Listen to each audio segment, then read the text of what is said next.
So I wanted to kind of create a series, and this is the first volume of shit they won't tell you about remote sales.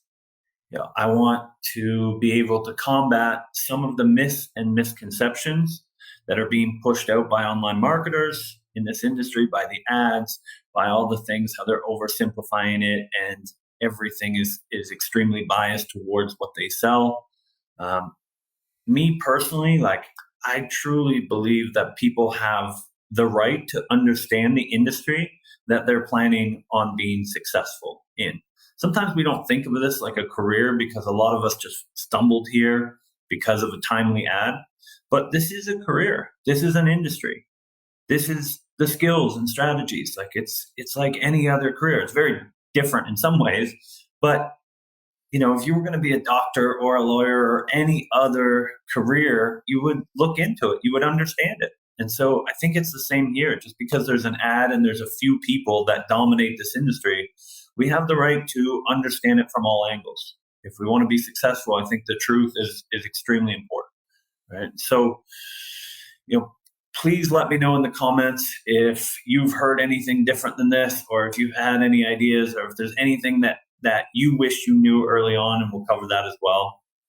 I think I do have a pretty unique perspective in that I'm probably one of the few people that has, a mentorship or a program that actually wants less people in this industry.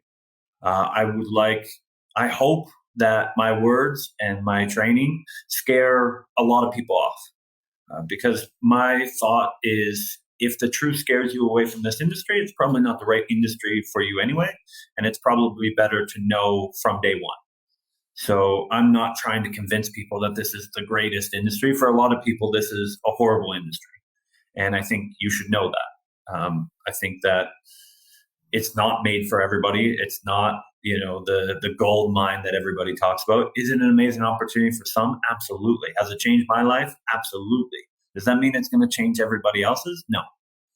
So I think my unique perspectives comes from, first of all, I started in this industry 7 years ago.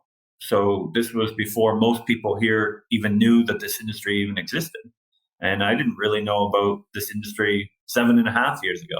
I found out about it. I was obsessed with being a digital nomad and traveling, and my only problem was I'm not digital. So I was just a nomad. So I was looking for this thing, and I didn't know how to develop websites, and I didn't have the money for e-commerce, and I was trying to find this thing that would allow me to travel. And I seen the ad and found out more about it. I'm like, wow, this is it. I can talk. I used to always get in trouble for talking in school. If this is what this is about, obviously I bought into the oversimplification, but I was hooked from the beginning. I already decided. I kind of burned my boats, and I was like, this is what I'm going to do. And I was told 10K in the first month, easy money. It's a gold mine. You just show up and people are lining up to pay you. And for 4 months, I made a total of $3,100. Not $3,100 a month, $3,100 total. And even worse, when I started calculating what that worked out to hourly, because I was busting my ass, it was about $4 an hour. And the problem was I was following step by step everything the trainers were telling us to do at that time. There was a different trainer, the guy with the bright red suit was big. He was just starting to take off. But a lot of the trainers that are here now weren't here then. But I had like conspiracy theory wall. I was like writing everything out. Okay, I got to do this. Okay, I got to improve my skill. I got to do this. I was doing everything they were asking me to do about the job hunt, about the interview, about sales, and I was making $4 an hour. Now, the next 4 months of my career, I made $120,000. There's a big difference, 3,100 to 120. And I made that doing the exact opposite of what all the trainers were saying to do. So that made me raise an eyebrow. I was excited, obviously, for myself, but I was also a little bit pissed off because I'm like, this isn't a minor adjustment. This isn't like, oh, they say go this way and I'm going this way. It was literally doing the opposite of what I was being told to do every day and what thousands of other people were being told. So that's when I started to question everything and say, well, who are these people? Where did they come from? And did they make this same transition as I did? Like, because what they're saying and what I'm experiencing are totally fucking different. So what's happening here? Where's the disconnect? Either they're unaware or they're misleading or some combination of both. And throughout that year, the next 12 months after that, I made $438,000. Life changed forever. That was kind of the breaking point for me. No turning back. And then throughout my career since then I've built some sales teams. I've developed sales processes for a lot of companies. I had a brief stint in recruiting and placement. And now I'm the founder and mentor of the Undeniable Closer Mastermind. And so I've seen this industry from a lot of different angles. I've worked with coaches, I've worked with closers, I've worked with recruiters, and everywhere in between. I've helped people transition, and I've helped people, 20 years in, level up. So I've had an interesting view, kind of the 360 of this industry. And I think I was trying to think, because there's so many lies in this industry. I was trying to think, like, what is a good place to start?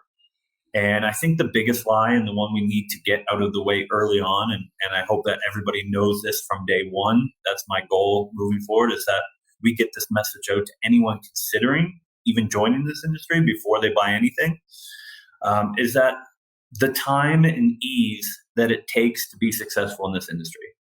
For me, that's the biggest oversell that I'm seeing. And so there used to be an ad circulating around. I don't know if it's still there or not. You can let me know in the comments if you're still seeing this ad. But the 21 days to 10K. 21 days to 10K. I think they said something about coaches lining up down the block to stuff your pockets full of cash. That's one of my favorite lines.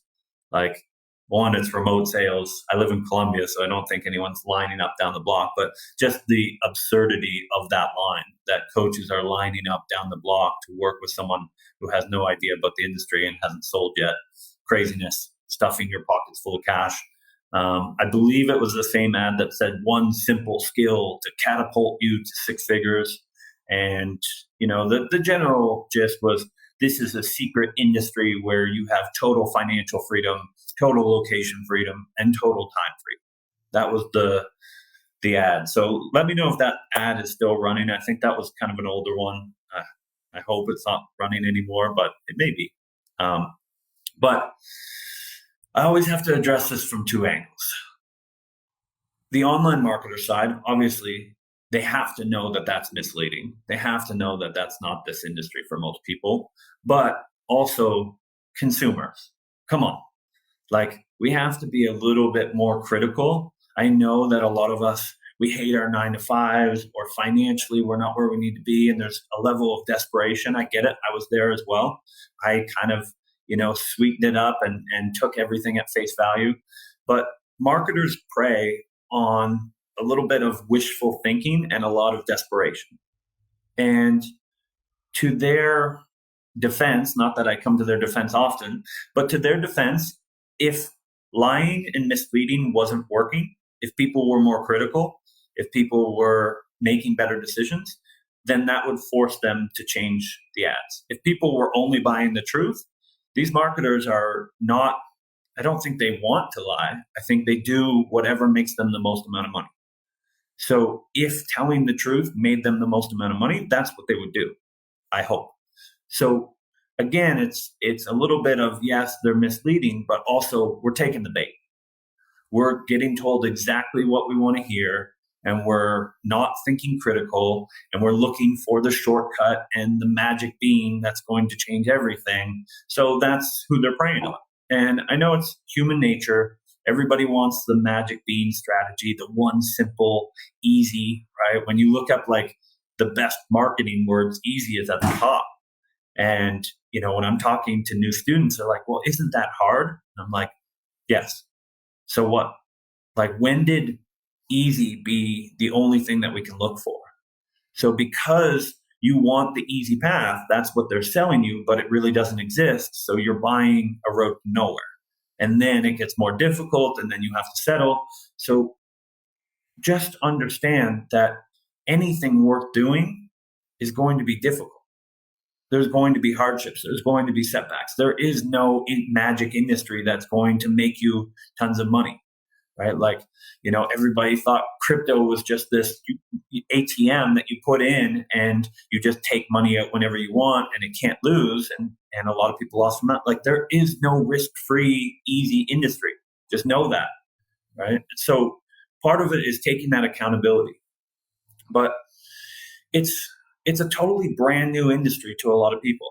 Most people entering this didn't know existed and aren't coming from a sales background, right? They've never sold before. So think critically, like, what can you really do in 21 days? I always tell my students, like, if it can't happen in real life, I know this is real life, but people think it's not. Like, if it can't happen in real life, what are the chances it happens here? If it doesn't work in real life, why would it happen here? So imagine you're not even going into a new industry. Imagine you already have the skills. Like, what can really happen in 21 days? Let's say whatever job you were doing before, your 9 to 5. Let's say you quit that job and not even a new industry. You just went and found another job in the same industry. How long would that take? Even if you had 10 years experience, how long would it take you to find another job and get hired and get paid without even starting a new industry or developing new skills? Week, 2 weeks, 3 weeks, 5 weeks, right? Like, you're going to interview for a couple weeks, 2, 3 weeks, right? You're going to onboard for a week. Sometimes the pay is held. You're looking at 5, 6 weeks typically before your next pay. And that's without transitioning into a new industry. Think about that. So what can you really do in 21 days? For me, I think 21 days is a great goal to be able to come in, depending if you're 9 to 5 or if you're already in this industry. I think it's develop and be able to navigate this industry. I call it in UCM, like, getting to know your neighborhood. You should be able to pick a niche. You should be able to identify the top players in that niche. You should be able to start building your network and see who the connectors are. You should be exploring the 4 ways to get jobs: job applications, recruiters and pipelines, networking and referrals, right? You should be able to land interviews consistently. But the idea that you're going to get paid in 21 days, it's not going to happen. It's not going to happen. Even if you do get let's say your first week, you're lucky enough to get the right job. Just step in, boom, hit it. We have some UCM students that first week they get the job. Okay, how long does onboarding take? You're looking at minimum a week. Some companies now have a crazy onboarding strategy. I don't get it, but it's like 21 days, 30 days. But let's say a week, right? So a week to get a job, which is propelling you quickly, a week to onboard. You're going to step in and just know how to do everything right off the bat. You're going to have your first month as your best month. Probably not. But let's say even you get a sale in that third week. That's 21 days. You got one sale. You don't get paid every day. So most are held back 2 weeks. Right? So even if 1 week to get in and get a job, 1 week to onboard, 1 week to make a sale, there's your 21 days. Your bank account has not changed. Not one bit. Nothing. Right? So you might have potential commissions coming in, but that's the fastest I've seen people do it. First week, interview and job. Second week, onboard. Third week, sale. That's accelerated. There's your 21 days. Your bank account has not changed one bit. You're still at least 2 weeks away from seeing that one sale in your bank. So that's 5 weeks before you make any money. So we have people coming in to this industry that actually think, they're like, I don't know how to pay my bills this month. I'm going to sell, and that's going to go towards my bill. Doesn't happen. Your first month, I don't care who you are, and let me know if this is any different. Let me know if there's anyone here. We have 14,000 people in this group. Let me know if anybody had their bank account affected in the first 21 days. Like, from the day they found out and joined this industry and started training or doing whatever, 21 days, 30 days, if they made any actual money. I'm not talking about making a sale, but like, did they receive any money? I'd love to see it. 14,000 people. Right? I just don't think it exists. Right? So what I would say is, if you're coming into this industry out of desperation because you need money this month, you can't pay your bills, you can't afford to eat, this is the absolute worst industry for you to join. This is the worst get-rich-quick scheme on the planet. If that scares you away from this, probably for the best. It's not going to happen. So the all-in strategy of, well, I'll just dive all in and I'll recoup quickly, I think is a poor strategy for most people. If you have 4 to 6 months of savings in the bank, sure, go all in. Right? That way, if it takes you 2, 3, 4 months to start making money, then you're okay. But if you quit your job 9 to 5 because you hate it, and you think that next month you're going to be able to pay your bills in remote sales, you've bought the lie. So what I would say for timeline, as far as like, I'll go with average UCM student, you're looking at probably 20 days to find meaningful high income employment. Okay? So then you have a week or 2 to onboard and get to know. So that's your first month. Your first month is a wash. Don't expect any money. Your second month, you're not going to be a top performer, typically. There's always outliers, but don't make a plan based on outliers. Right? So your first month, a wash, right? And that's if you really propel yourself forward. You'll have a job, you'll start selling, but you won't be making any money. Second month, you're going to get the ropes, you're going to start making some money, right? And third and fourth month, that's when you can look to scale. That's when you can start rising into that 5, 8, 10, 15K. So I would say allow yourself 90 days. And if you're a procrastinator or you're someone that has burst of motivation, I'd give yourself 6 months.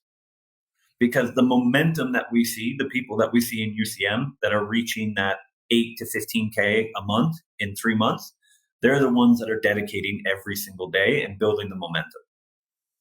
So if you're a procrastinator, if you're up and down, if your efforts are based on how you feel that day, 6 months, easy, if it ever works. Right? So timeline, I would say give yourself 3 months minimum to be earning the type of money that you heard in the ad that you would make in the first month. And that's if you dedicate yourself every day. If you don't, give yourself 6 months. If you're going to go in and follow someone else's process and work as a DM setter, give yourself a year or 2. Right? So again, you have to decide if this industry is worth committing to, because their hope is they get you in and you've already paid this all this money, so you're already too committed. So then you can't leave. But I want you to know that, like, if you're in this for the short term, this is the worst industry possible for you. Right? It just logically, it doesn't make sense. Nothing happens in 21 days. Right? So as far as ease, this is not coal mining, right? This is not hard labor. This is not construction. We sit at a computer, we talk to people, move our mouth, type on the keyboard. Physically, it's not a tough job. Where the difficulty level comes from is basically you. You're the difficulty level. Why? Because this is a very vulnerable industry. Mentally and emotionally, it's challenging. Physically, not so much. But mentally and emotionally, this is tough. Why? Because there's nowhere to hide. You are the product, you are the service, you are the business. Like, you represent a lot of things, and there's a lot of ups and downs. And as you develop as a human, you start to get better results. They don't tell you that, right? They just tell you it's only sales skills. But I've seen so many people go through so much training that never develop themselves. They never develop the discipline or the drive or the empathy. They never fix the self-sabotage. None of that shit matters. Like the sales training, the jobs, the pipeline, none of that shit matters when you're dealing with self-sabotage. I can tell you, I've placed extremely talented, extremely experienced people in 6-figure opportunities. They always find a way to fuck themselves over. It's not a judgment. That's just, I've been someone who self-sabotage. I had to work through those things because I can tell you right now, I don't care how good your objection handling is. If you deeply don't feel good enough or don't feel worthy of success, you will find a way to screw it up. Plain and simple. No matter how much sales training you go through. So what they don't tell you is if you're a mess internally, if you're struggling, those struggles will come out. They'll come out in conversations. They'll come out in interviews. They'll come out in your work ethic. You will sabotage yourself. So the next biggest lie, I would say, and we'll probably wrap this up and do episode 2. If you guys want to see volume 2, let me know in the comments. But the skill aspect is what I want to squash. One skill for 6 figures. What fucking skill? What one skill is going to get you 6 figures? Are they talking about learning how to sell? Are they talking about communication? Are they talking about influence, persuasion? Are they talking about interviewing? Researching? Like, what is the one skill, the one simple skill? Are they saying that sales in general is one simple skill? I don't get it. I can't even pinpoint what they could be talking about. That one simple skill to guarantee 6 figures. So you're telling me, is objection handling it? But I don't have I don't need to be an active listener. I don't need to communicate. The tonality, the empathy. What is it? Anybody know what that one simple skill that they're talking about in 6 figures? I can't figure it out. Because I know that there's many different skills that I need to develop at all times to progress. I need to develop my interview prep. I need to develop my interview mastery. I need to develop my networking skills, my outreach skills. How many people have spent thousands of dollars learning how to handle an objection and can't reach out to an employer to save their life? I know 60 a day that tell me, I just learned from the greatest trainer in the world. Okay, get him to teach you how to outreach. Get him to teach you, if he's the greatest trainer in the world, get him to teach you how to reach out and be a human being. How to not just send intro videos to 40 people a day. If you're learning from the best, like, part of selling is being able to sell yourself. So either you missed that section in the training or they're missing that section in the training. But being able to sell yourself, being able to ask intelligent questions, being able to provide value, being able to develop your personal brand, being able to get the attention of your audience, being able to outreach to that audience, provide, the visibility of your brand. Like, without that, I don't care how good you are at closing techniques or objection handling or removing resistance. If no one knows you fucking exist, they can't hire you. Plain and simple. I can never hire someone I don't know exists. So I don't care if you go to the next level and you take, the elites and the inner circles and you keep rising up. If you don't know how to identify top opportunities and land them, then you're stuck. You can be a top performer on a campaign that's capped at $3,000 a month. Great. You can be masterful working with a CEO that only makes $10K a month. So just because you're a great seller or you have those skills doesn't mean anything. I was good at sales when I was making $3,100 in 4 months. I never got any better at sales. That's a big myth that, like, oh, I must have improved so much to make $120,000. It was actually easier selling those because I focused all my energy on being able to identify top companies and go to them as equals. I went to them eye to eye, not as a job applicant, not as a, employee begging, right? Does anyone have a job for me? No. I went as a service provider, as a solution provider. I identified what problems they were having, and I pitched me as a solution to their problem. Is that the one skill? No, because they still have to learn how to sell. Like any career, especially a six-figure career, imagine them telling that to a doctor. There's just one special skill to become a doctor and make six figures. Again, so yes, I do blame the online marketers. And I'm not, obviously, you guys know I'm not a fan, but also let's be a little bit more critical. Let's think about stuff instead of just eating up everything and be like, wow, they have a nice car, or wow, that's a nice watch. Like, I want a watch like that. Whatever they tell me, I'm just going to eat it up. It's that need for external certainty. I understand it. When times are tough, you want to look for someone that's going to save you. I get it. It's psychology. But let's take a step back and say, what am I trying to accomplish here? To make six figures. How much of the population makes six figures? A small percentage. So what do I think the difficulty level is going to be? Probably quite high. Okay, am I willing to put in the work and develop? Do I have the time? Am I willing to work a 9 to 5 and this on the side? Am I willing to step into this industry and become the person I need to be able to get the results? And if I'm not, I have to find something with lower opportunity and more security. And there's nothing wrong with that. Some people here watching this or listening to this, I'm talking to you. Like, you would be much happier and you would be much more successful if you gave up the six-figure goal, the 10K.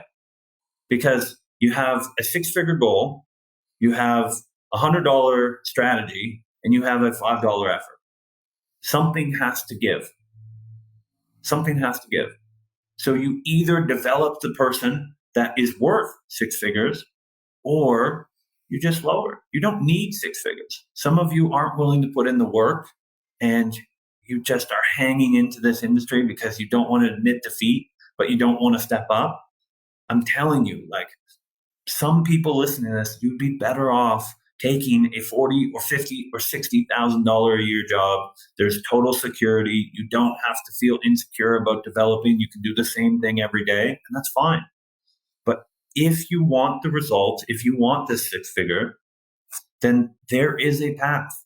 And it's not sit in DMs for 6 months to a year waiting for someone else to get you that promotion.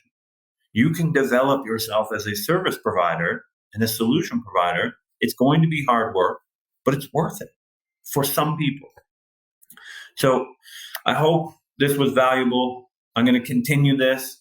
If you have any ideas of, topics for next time, let me know. If you have any questions, any thoughts, feel free to reach out. I don't bite, but I appreciate you all so much. I hope that in telling the truth, we'll kind of wean out the people that were just looking for a get-rich-quick scheme, and we'll get people that are really dedicated to improving and getting after it, because that's who I want to work with, and that's who a lot of employers want to work with. So take a second, take a moment, take the weekend, and think, is this what I really want? Am I willing to put in the work to get the results? And if not, find something that isn't so, personally charged with how you show up is what you get. Probably take something outside of the performance-based industry. I appreciate you all so much. If you have any questions, let me know. Have a great day.